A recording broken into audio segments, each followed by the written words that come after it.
একো নাই আমাৰ খেতি আছিলে আমি বাৰী কৰিছিলোঁ বাৰীখনো ডুবি গ'ল আমি ভাবিবই পৰা নাই ইমান সোনকালে আমাৰ ইয়াত পানী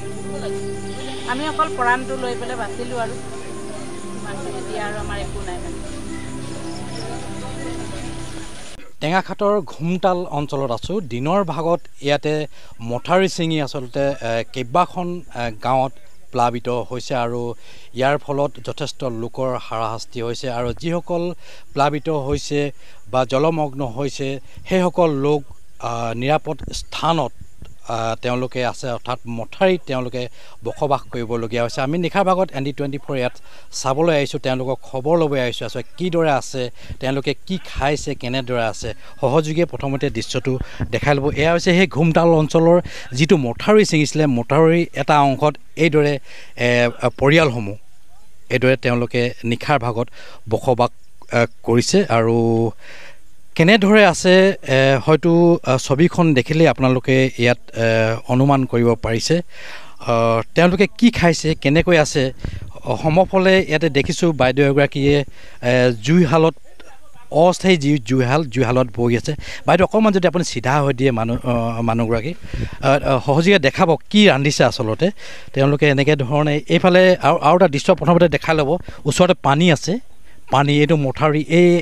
মথাউৰি কাষতে পানী দেখিছে ইয়াত পানী ভৰপূৰ হৈ আছে কাষতে নাও ৰাখিছে নাও যিহেতু যদি বিপদ হয় তেনেহ'লে এই নাৱত তেওঁলোকে আশ্ৰয় ল'ব পৰাকৈ এনেধৰণে তেওঁলোকে মজুত কৰি ৰাখিছে আৰু আজিৰ নিশাৰ ভাগত তেওঁলোকে কি ৰান্ধিছে কেনেকৈ ধৰণে খোৱা বোৱা ক'ৰ পৰা পাইছে বা কি ধৰণে তেওঁলোকে সহায় সহযোগিতা পাইছে বা কেনেদৰে তেওঁলোকে আছে আমি অলপ বুজ ল'ব আহিছোঁ মই প্ৰথমতে এই বাইদেউগৰাকীৰ ওচৰতে যাম তেওঁৰ পৰা কথা পাতিম বাইদেউ মই অলপ ভইচটো বেয়া পাব নেকি বাইদেউ কি ক'ব এটা দুখ লগা বিষয় ক'বলৈ আচলতে ভাষা নাই তথাপিও আমি আপোনালোকৰ পৰিস্থিতি বুজ ল'ব আহিছোঁ এই মুহূৰ্তত আপুনি কি জনাব মই এইটোৱে জনাওঁ আমি ধৰক পানী ইমান হ'ল আমি ঘৰৰ বস্তু একো ওলাব পৰা নাই আমাৰ সম্পূৰ্ণ বস্তু পানীৰ তলত স্কুটি বাইক মানে যিয়ে আছে আমাৰ একো নাই এতিয়া আমি অকল মানুহজনে আছোঁ দুখৰ আৰু কি ক'ম এতিয়া আমি মথাউৰিত বহি ভাত ৰান্ধিছোঁ এই মুৰ্গী কেইটামান পানীয়ে চানীয়ে তিতিছিলে মৰি যাব এতিয়া উকত লৈ যাম আমি নিজে বাচিব তাত মুৰ্গীকেইটা মাংস বনাই আছোঁ এতিয়া খাম ইয়াতে শুম আমাৰ আমি একো পোৱাও নাই বা একো দিয়াও নাই আমাক কোনো সুধিবও অহা নাই আমি বহুত অসুবিধাত আছোঁ এতিয়া বাচ্চা আছিলে ইয়াতে আছে শুইছে বাচ্চাটো লোকৰ ঘৰত এতিয়া বেমাৰ হৈছে বাচ্চাটো মানে বমি চমি কৰিছে আৰু ঠাণ্ডা লাগিছে আমাৰ ঘৰ নাই এতিয়াও পানীৰ তলতে আছে এইখিনি আৰুনো কি ক'ম আৰু কিমান কম ধৰক এটা বস্তুও নাই আমাৰ আৰু এতিয়া ক'বলগীয়া গৰু চৰু আছিলে এইবোৰ একো আনিবই পৰা নাই এইটো মুহূৰ্তত কথা পতাৰ পৰিৱেশ নহয় যদিও যথেষ্ট আপুনি আৱেগিক হৈছে তথাপি আমি সুধিবলগীয়া হৈছে ধৰি লওক আপোনালোকৰ গৰু ছাগলী আদি ইত্যাদি আছিলে এইবিলাক কেনেধৰণে ক'ত আছে এতিয়া পানীৰ তলত আমি খেতি কৰিছিলোঁ 12 বিঘামান মাটি খেতি সম্পূৰ্ণ খেতি মানে একদম হৈ থকা খেতি একো ছিঙিব পৰা নাই আমি গোটেইখিনি পানীৰ তলত গ'ল 12-13 বিঘামান খেতি হ'ব আৰু ঘৰৰতো একো বস্তুৱে বচা নাই আৰু আমাৰ মানে কাঁহী বাতিও নাই এইখিনি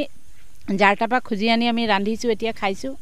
এইটোৱে আৰু কিনো কম দুখৰ কথা আমি এতিয়া চাব পৰা অৱস্থাতে নাই আমাৰ যেন কি কৰিম এতিয়া আমি নিজে দিহা হৰালোঁ আৰু ধন্যবাদ জ্ঞাপন কৰিছোঁ আচলতে এটা আমি এই মুহূৰ্তত টেঙাখাটৰ যি ঘুমতাল অঞ্চলত আছে ঘুমতালৰ মথাউৰিৰ ওপৰত আমি এটা পৰিয়ালৰ এই দৃশ্য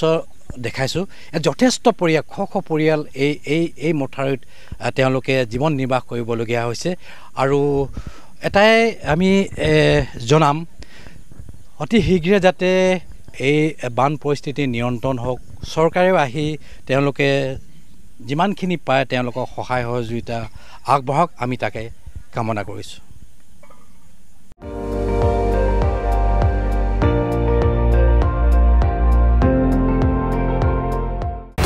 আপুনি চাই আছে ND24 সৰ্বশ্ৰেষ্ঠ নহয় সৰ্বোত্তমৰ দৌৰত